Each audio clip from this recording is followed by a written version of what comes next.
por Sir Austin R. Layard, que es decir, en las ruinas de la biblioteca de Azurbanipal. Azurbanipal fue otro rey que vivió aproximadamente en el siglo VI a.C. en la ciudad de Nínive, que se dice que contenía cerca de 100.000 tablillas, solamente se pudieron recuperar 30.000.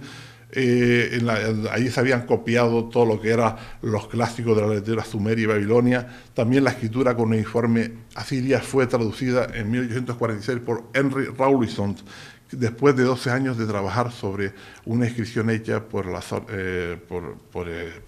alguno de aquellos reyes, y exactamente por el rey Darío I. Con esta traducción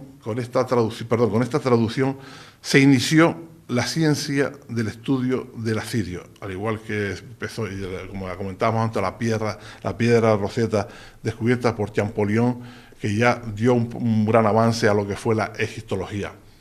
Se ignora exactamente la antigüedad de los textos que los escribas del rey Azurbanipal copiaron para su biblioteca, pero se calcula también que a unas buenas tiradas de años, por ejemplo, el 2000 a.C., es decir, hace 4.000 y pico años. De las 30.000 tablillas examinadas, cerca de 800 están relacionadas con la medicina. Bueno, aquí ya llegamos a nuestro punto. Aunque no es fácil distinguir entre lo que son textos médicos, exorcismos, encantamientos, plegarias, que con frecuencia se usaban pues para medios terapéuticos. Ahí hay una pequeña confusión entre lo que era exactamente los remedios médicos, el exorcismo, el encantamiento, un poco de brujería, etcétera, etcétera. La medicina siria era mágico-religiosa. Tenía una predilección especial por las enfermedades que conocían ellos como posesión o como... la misma palabra lo dice, posesión, era exactamente el ingreso en el organismo de una persona, de un espíritu maligno, que ellos, a través de ciertas técnicas, pues trataban de expulsar. Por ejemplo, si había dolor en el cuello, el responsable era un espíritu maligno muy especial. Si era un dolor en el pecho, era otro. Es decir, que para cada región del dolor tenía un espíritu maligno. Es decir, era una creencia mística, una creencia religiosa, en la cual lo aplicaban para la religión. Quizá tenían para todo, es decir, tenían para todas las patologías del organismo, tenían exactamente lo que era demonios, es decir, espíritus que los poseían. Para librarse de estos demonios era necesario, por tanto, practicar lo que en toda la civilización posterior se ha conocido como exorcismo, acompañado de purificaciones, de sacrificios, de penitencia. El médico, o asú, como también se le llamaba, era una mezcla de sacerdote y médico, pero también los jueces y los abogados eran sacerdotes, es decir, había en los altos niveles de la sociedad había una mezcla de lo que era el desarrollo de las distintas labores. En este caso, el médico también el médico también practicaba la religión, los jueces y los abogados también eran sacerdotes, es decir, que había una pequeña mezcla, porque quizás en esta cultura dominaba una cuestión general, que era el poder de los dioses, lo cual podía llevarlo tanto el sacerdote, el medio, como los jueces y los abogados.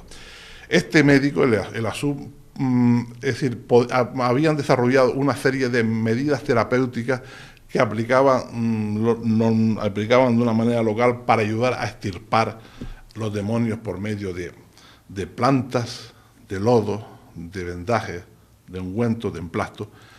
Naturalmente, ellos llamaban exorcismo para quitar estos males, pero lo que estaban aplicando verdaderamente eran remedios naturales a través de las plantas, a través de la arcilla, a través de los ungüentos, de los emplastos. Estaban aplicando remedios naturales que quitaban gran parte de los males que pues acaecían, es decir, pues se provocaban en las personas en aquel tiempo. Naturalmente, todas estas medidas estaban dotadas de poderes mágicos, sobre todo, y claro, había que dar un poco de teatro al tema para que resultara, porque si le aplicaba un poco de barro le daba unas plantas y se curaba, el pueblo pensaría que la cosa era bastante fácil, que no tenía por qué acudir al templo, o acudir a los sacerdotes o al médico y hacer una serie de sacrificios y dar una serie de dinero, sino simplemente ellos, buscando las plantas o aplicándose ese barro, podían también curarse. Por tanto, tenían que acompañar esta práctica de la medicina, aparte de dar los remedios, también de unas medidas de poderes mágicos, sobre todo aquellos que resultaban las más beneficiosas para los enfermos, las que ellos veían que después de curarle pues eran más efectivas, se quedaban más impresionados. Entre las sustancias recomendadas para preparar pomadas y para administrar, pues siempre había 250 sustancias derivadas de vegetales y unas 120 de minerales. Había, por ejemplo, el anís, la belladona, el aceite de castor, la canela, el ajo, plantas que conocemos actualmente, la mostaza, la mirra, el opio.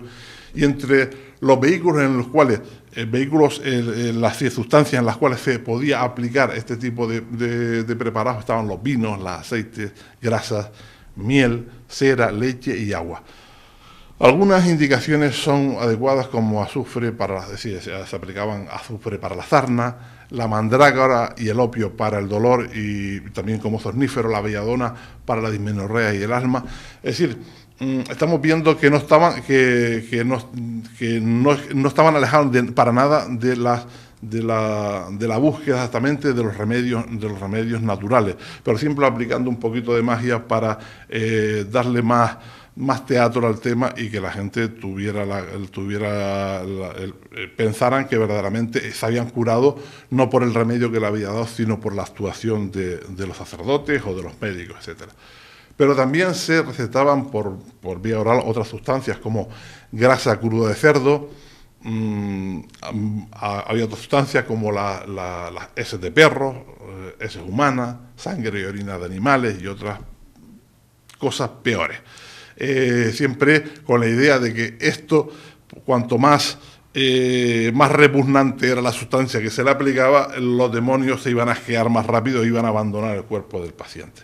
Por tanto, todas estas sustancias que hemos hablado, las heces de perro, la orina de animal y todas esas cosas, era un poco eso para que el demonio que según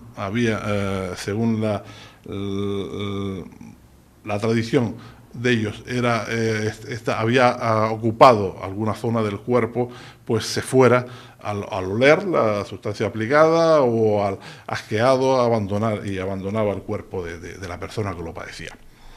Una parte importante de la terapéutica del médico era la colocación de enfermos, sobre todo de estatuillas de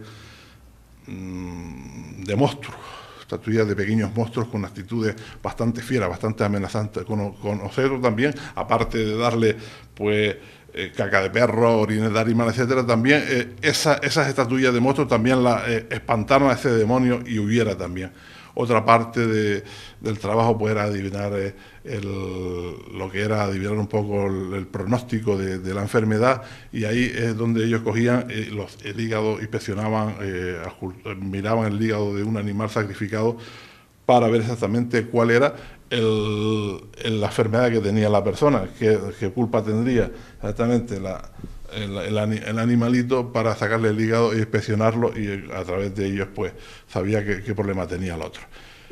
Se lo observaban el hígado, veían qué problemas tenía y según el problema del hígado era el que tenía el otro.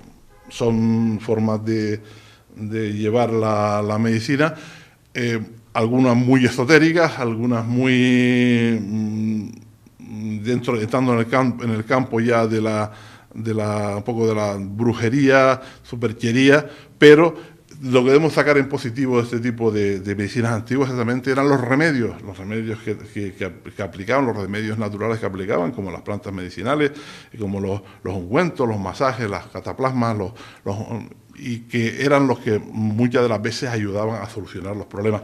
Lo otro, está bien que conozcamos exactamente cómo sucedía, lo que pasaba, pero simplemente lo dejamos como historia y cogemos la parte positiva, la parte que a nosotros nos interesa, que es el conocimiento de la medicina efectiva, la medicina natural que se aplicaba en aquel tiempo. Vamos a empezar con el tema de hoy, con un tema único, es un monotema, es un tema que nos va a coger todo el programa.